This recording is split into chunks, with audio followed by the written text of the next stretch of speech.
sont panélistes sur cette table ronde sont d'abord M. Rachid Ben Lafti, qui est le chargé de mission au niveau du ministère de l'Agriculture.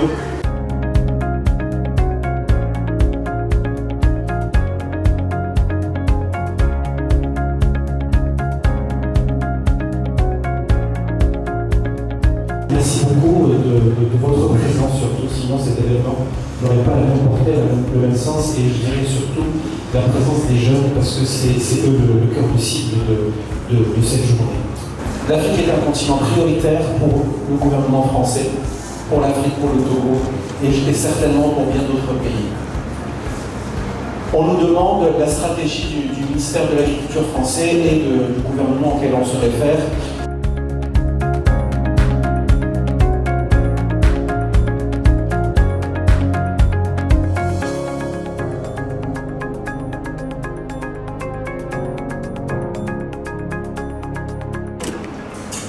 Donc les objectifs plus spécifiquement sont de développer des échanges entrants et sortants d'apprenants mais aussi de personnel.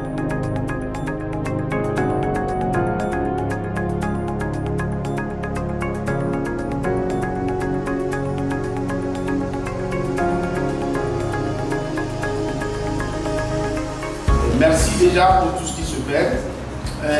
Quand il parlait de Carto au Garo, vraiment je me suis senti concerné parce que je connais bien Carto, je connais Ogaro et je sais tout ce qui se fait là. Effectivement, l'un des problèmes pour nous dans la formation agricole, c'est la faible attractivité des jeunes vers le secteur agricole. Je veux dire, parce que quand vous allez au Ghana, les jeunes sont fiers. Tu les vois dans le 4x4 en vie à Accra. Ils sont très demandes. Ils te disent en femme, je suis fermier dans le 4x4. Mais ici, les jeunes ont peur là. Mais le sujet est tellement épineux et intéressant et je pense que le temps qui est alloué à ça ne va même pas le suffire. Mais je vais résumer un peu parce que c'est un problème très épineux. Le problème de formation des jeunes et l'employabilité, en même temps la motivation des jeunes et aller vers l'agriculture, c'est un problème très crucial qui commence depuis la base. Si l'éducation à la base ne donne pas la possibilité aux jeunes d'entreprendre, de savoir déjà à la base qu'à la fin de son parcours, il doit entreprendre, cher monsieur, à la fin, lorsqu'il va sortir de l'université, il ne va pas vraiment aller à l'entrepreneuriat. Parce que le programme éducatif dans nos pays de l'Afrique de l'Ouest, particulièrement francophone, est qu'on forme des jeunes qui, en griffe, ne sont pas des jeunes praticiens. L'agronome sort, il a des théories. Il est théoricien, il n'est pas pratique. Moi, bien que j'ai sorti de la faculté des sciences agronomiques, c'est parce que j'ai eu la chance d'avoir un père agronome. Et déjà, dès le bas âge, on était au champ. Donc du coup, moi, j'ai fait une formation qui juste m'a permis de justifier mon niveau intellectuel en matière d'agriculture. Donc aujourd'hui, quand on parle d'agriculture, je suis très content et fier.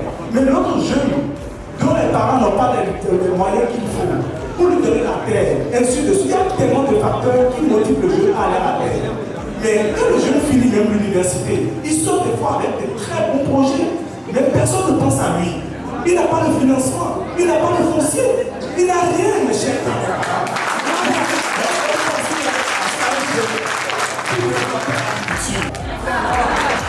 Il a tout le temps cherché l'emploi. C'est le problème qui se pose. Nous, à travers la MPO Bénin, j'ai animé un projet de visa. J'ai été sélectionné et j'ai accompagné plusieurs jeunes à travers le projet qu'on appelle projet PEJ, projet emploi jeune. Mais ce projet a formé des jeunes à travers un système qu'on appelle le système GERME. Mais je vous assure que ça a marché. Pourquoi? Ça a marché parce qu'à la base, on a inculqué dans la tête des jeunes que nous avons formés vraiment des compétences de vie, des compétences à l'entrepreneuriat.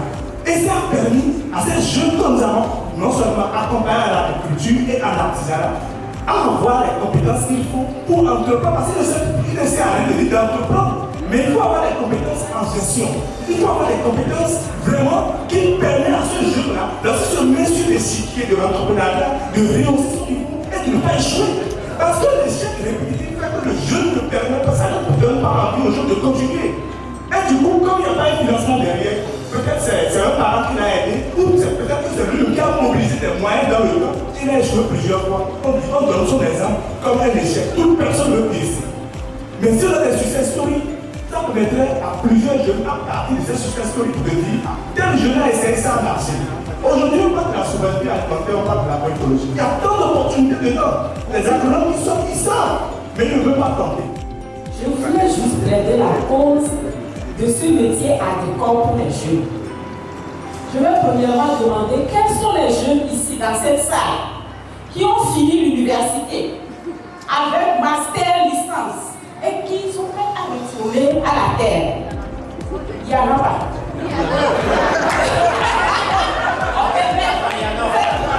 Quand tu retournes dans le village, toi tu as fait toutes ces études-là, qu'est-ce que tu viens chercher ici? Tes collègues sont dans les bureaux climatisés. Ils sont à 500 000 par mois. Toi, tu reviens à la terre, tu vas faire quoi? Depuis que moi je suis ici là, tu m'as fait au moins pouvoir subvenir aux besoins de ma famille, avoir une retraite, avoir une assurance. Il n'y en a pas. Il n'y en a pas. Donc c'est que quand le jeune se démerde, quand il n'y a pas l'attractivité dont on parle là, il ne peut rien faire. Quand je sors de l'université, est-ce que j'ai les moyens pour entreprendre? Le pourcentage d'agriculteurs en France, c'est 3%. Chez nous ici au Togo, ça fait 70%. C'est-à-dire 70% de la population togolaise travaille chaque année et on ne réussit pas à nourrir les Togolais. Mais il y a 3% de l'autre côté qui travaillent pour nourrir.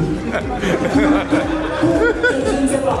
Je me demandais si vous réserviez un point pour nous expliquer un peu ça. Nous avons vraiment, je ne sais pas comment je vais le dire, nous on a de vrais problèmes. Juste la vidéo avec les gens qui avaient beaucoup d'émotions là, je suis d'accord avec. Mais sincèrement, il n'y a pas beaucoup de gens ici quand ils vont rentrer chez eux à la maison, ont des réponses aux problèmes qu'ils ont eux-mêmes d'abord.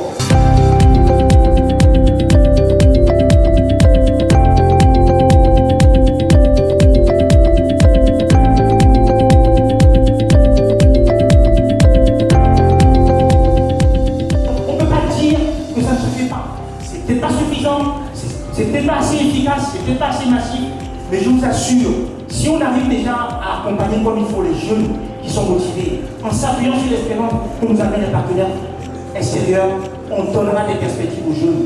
Et quand on crée de l'expérience, on crée chez les gens l'envie d'aller vers le secteur et l'attractivité dont on parle. C'est de ça dont je veux vous parler. Ne restez pas sur le négatif. Même les gens qui ont échoué peuvent se relever et recommencer. C'est le cas dans tous les secteurs. C'est le cas dans tous les secteurs. Le jeune chinois, quand il réussit quelque part, c'est parce qu'il a échoué plusieurs fois avant. Le jeune allemand, quand il réussit quelque part, c'est qu'il a accepté d'échouer plusieurs fois avant. C'est pareil pour le jeune américain. C'est pareil pour le jeune. N'importe quel jeune dans le monde relève les mêmes défis. Il faut que dans notre pays, nous qui avons la chance d'avoir un domaine inexploré qui est l'agriculture, on se réjouisse du fait que le monde nous est ouvert pour réussir. Et si on doit échouer un peu avant de réussir, je vous en supplie, acceptons l'échec comme étant un élément du parcours de réussite. Je vous remercie.